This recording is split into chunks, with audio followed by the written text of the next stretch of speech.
नमस्कार। आज की कहानी एक मर्डर मिस्ट्री है। एक ऐसी हत्या जो बंदूक या चाकू से नहीं बल्कि एक कलम से कागज पर की जा रही है। और मारा किसे जा रहा है?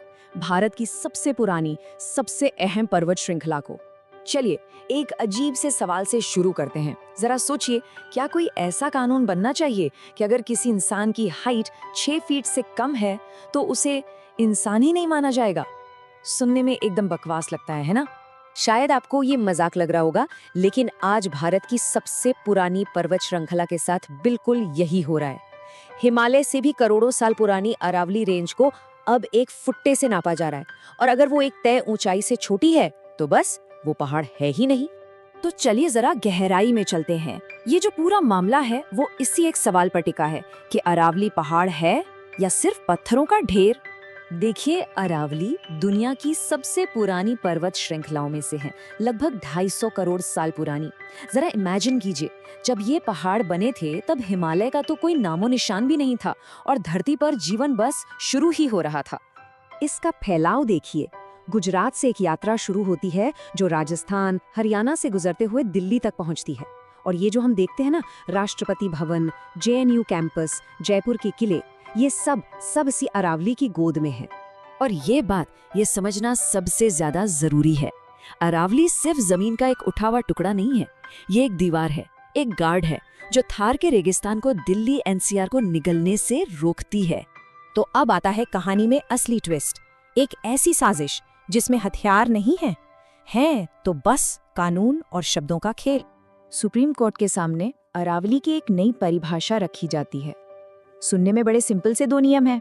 पहला रूल, अगर कोई पहाड़ी 100 मीटर से कम ऊंची है तो वो अरावली का हिस्सा ही नहीं है, खत्म।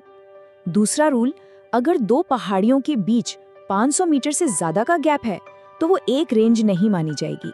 अब ये नियम सुनने में तो ठीक ठाक लगते हैं, पर इनका असर वो दिमाग हिला देने वाला है। सच्चाई ये है कि अरावली के 91% पहाड़ियां 100 मीटर से छोटी हैं। मतलब एक पेन की एक स्ट्रोक से 90% अरावली कागज पर गायब।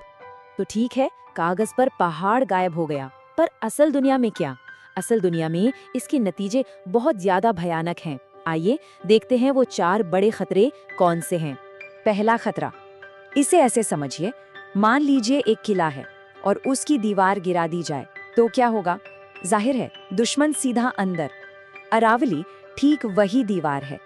ये जो थार का रेगिस्तान है ना, ये बस रेत का ढेर नहीं है, ये एक बीमारी की तरह है जो हवा में फैलती है, नमी सोख लेती है और उपजाऊ जमीन का दम घोट देती है। और अगर ये दीवार हट गई तो ये रेत, ये बीमारी सीधी गुड़गांव, फरीदाबाद, दिल्ली, UP सबके दरवाजे पर होगी। सोचिए दिल्ली का हाल जैसलमेर जैसा, बस शायद ऊंट नहीं होंगे। अब आते हैं दूसरे खतरे पर। ये खतरा हम इंसानों पर नहीं बल्कि उन बेजुबानों पर है जो बोल नहीं सकते। देखिए, रणथंबोर और सरिस्का 2 बड़े जंगल हैं और अरावली वो इनके बीच का हाईवे है, एक वाइल्ड लाइफ कॉरिडोर। अगर ये हाईवे ही टूट गया तो सोचिए क्या होगा? टाइगर, लेपर्ड सब अपने अपने जंगल में एक तरह से कैदी बन जाएंगे और फिर शुरू होगा इन ब्रीडिंग का खेल, जिससे उनकी बीमारियों से लड़ने की ताकत खत्म हो जाएगी और वो पहुंच जाएंगे एक जेनेटिक डेड एंड पर। मतलब वो जानवर आपको दिखेंगे तो जिंदा, पर अंदर से वो चलती फिरती लाश बन चुके होंगे। तीसरा खतरा है पानी का, और यहाँ आपको प्रकृति और हमारे शहरों में जमीन आसमान का फर्क दिखेगा। अरावली पानी को मेहमान मानती है, उसे आराम से जमीन में सोख लेती है, हमारे ग्राउंड वाटर को रिचार्ज करती है।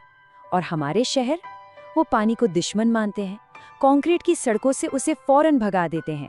और नतीजा ये कि बारिश में बाढ़ आती है और गर्मी में सूखा पड़ता है।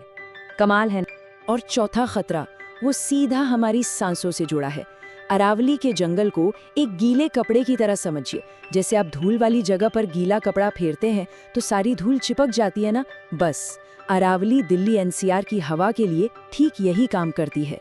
तो अब सोचिए, जब ये पहाड़ कटेंगे, जब ये जंगल खत्म होंगे और उनकी जगह कंक्रीट के जंगल खड़े हो जाएंगे, तो वो धूल, वो PM 2.5 उसे कौन सोखेगा? कोई नहीं, वो सब हमारी हवा में ही घूमता रहेगा। मतलब दिल्ली की हवा और जहरीली, और गर्मी वो परमानेंटली 3 से 5 डिग्री बढ़ जाएगी। तो अब दिमाग में सबसे बड़ा सवाल यही आता है कि आखिर ये सब हो क्यों रहा है? ऐसा कौन करना चाहता है और क्यों? इसकी कहानी शुरू होती है 1990s में, जब रियल एस्टेट का बूम आया और पत्थर की भूख बढ़ी। अरावली एक सोने की खान बन गई।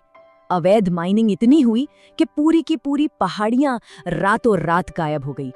फिर 2002 में सुप्रीम कोर्ट ने बैन लगा दिया, पर खेल खत्म नहीं हुआ, बस तरीका बदल गया। अब वो पहाड़ नहीं काट रहे, वो पहाड़ की परिभाषा ही काट रहे हैं। और यहीं से हम पहुंचते हैं अपने सबसे बड़े और आखिरी सवाल पर। देखिए, असली सवाल ये है ही नहीं कि अरावली 100 मीटर की है या 99 मीटर की। असली सवाल तो ये है कि इसमें हम कहाँ हैं, हमारी भूमिका क्या है। एक बात हमेशा याद रखने वाली है, पहाड़ तलवार से नहीं, चुप्पी से मरते हैं। तो क्या हम सब बस इंतजार कर रहे हैं उस दिन का, जब दिल्ली सच में रेगिस्तान बन जाएगी और तब हम सब बैठकर कहेंगे, काश उस दिन कुछ बोल दिया होता? क्योंकि एक बात तो तय है, अरावली के मामले में हमारी आज की चुप्पी कल बहुत बहुत भारी पड़ने वाली है। सोचिएगा जरूर।